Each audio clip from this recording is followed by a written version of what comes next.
Olá, oitavos anos, tudo bem com vocês? Espero que sim. Então vamos para mais uma semana de estudos de ciências.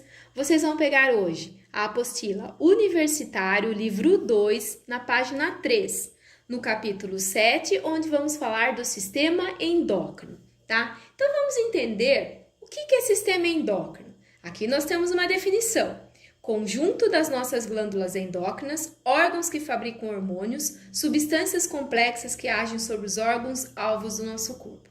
Então, o sistema endócrino é aquele conjunto de glândulas que fabricam hormônios, que são substâncias que alguns órgãos do nosso corpo precisam. Aí nós vamos no aquecendo. O animal da figura é um liger, tá? Que é esse animal aqui. A pronúncia é liker, tá? Por isso que eu fiz isso de propósito, para vocês verem qual é a pronúncia correta. Originado do cruzamento entre um leão e uma tigresa. Portanto, um híbrido. O que quer dizer híbrido? É o resultado da reprodução entre animais aparentados. Eles são parentes, mas não são da mesma espécie. Então, ambos são carnívoros felídeos, mas não da mesma espécie. Então, isso é um animal híbrido. Aí, nós temos uma perguntinha que eu gostaria que vocês fizessem. Você saberia explicar o motivo do crescimento exagerado daquele felino? Será que vocês conseguem explicar por que ele teve esse crescimento exagerado? E vamos no pensando nisso. Os sistemas endócrino e nervoso coordenam o funcionamento do nosso organismo para que sejam exercidas todas as funções e exista total interação entre os órgãos. Na espécie humana, encontramos casos semelhantes ao do Liker. Escreva um desses casos e justifique pensando no sistema endócrino. Quem não conseguir, eu gostaria que fizesse uma pesquisa sobre essa questão, tá? Então vamos lá. Sistema integrado. As glândulas endócrinas lançam hormônios na corrente circulatória e não possuem canal de secreção. Então eles vão lançar esse hormônio na corrente circulatória, tá? Outras glândulas, agora vocês vão entender quais são as glândulas, ó. Salivares, digestivas, sudoríparas, lacrimais, mamárias, etc.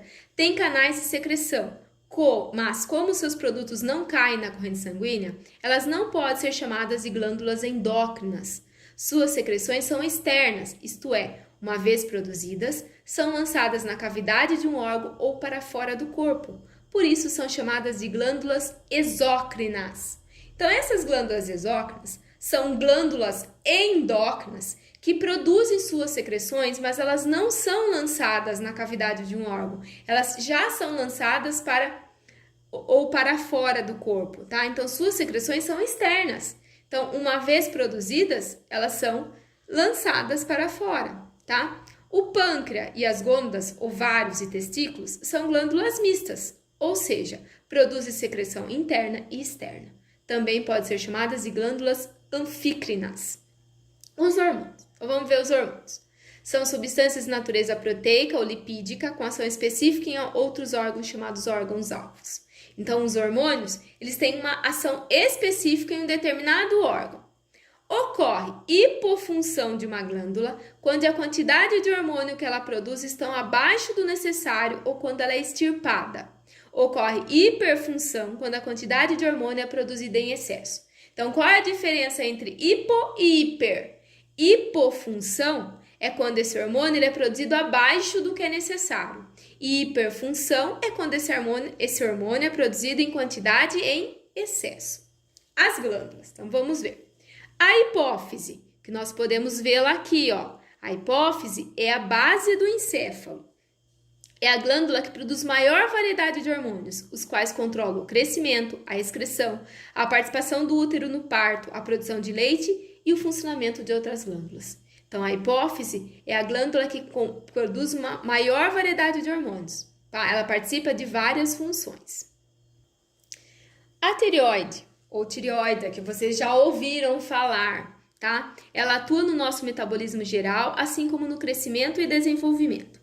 As 4 paratireoides, na parte posterior da tireoide, cuidam do controle de 2 sais minerais, o fósforo e o cálcio, que participam de inúmeras funções fisiológicas e fazem parte da composição estrutural do nosso organismo. Então, aqui está a vista anterior da tireoide e a vista por trás, das 4 glândulas, tá?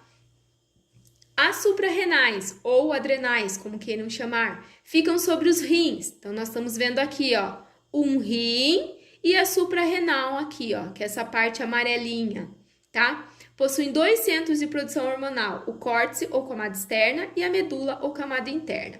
O cortisol, hormônio do córtex suprarrenal, influi no metabolismo das proteínas e das gorduras, além de aumentar a excitabilidade nervosa. A adrenalina, que acho que vocês já ouviram falar, é também um hormônio produzido pelas suprarrenais aqui. O que essa adrenalina faz? Ela acelera os batimentos cardíacos, obriga a transformação de glicogênio em glicose. Esse hormônio ele prepara o organismo para uma situação de estresse. Elevação da pressão arterial devido à aceleração dos batimentos cardíacos, dilatação dos vasos que levam o sangue com oxigênio para os músculos, relaxamento dos músculos lisos e hiperglicemia, transformação do glicogênio do fígado em glicose, a qual é liberada no sangue para a produção de mais energia. Quais são as nossas glândulas mistas? Que são aquelas que têm a função exócrina e anfícrina, tá? Interna e externa. Pâncreas produz o suco pancreato na parte exócrina, o qual possui enzimas que atuam no sistema digestório, ele ajuda na digestão. E a parte endócrina produz hormônios insulina e glucagon. O primeiro controla o nível de glicose no sangue, tá? O aumento desse açúcar provoca a liberação de insulina, tornando as membranas celulares permeáveis à glicose, tá? As glândulas sexuais ou gônadas também são mistas ou anfícrinas, como o pâncreas. Os ovários, gônadas femininas, produzem os óvulos ou gametas femininos. Os testículos, gônadas masculinas, produzem os espermatozoides, que com os óvulos são produtos da parte exócrina.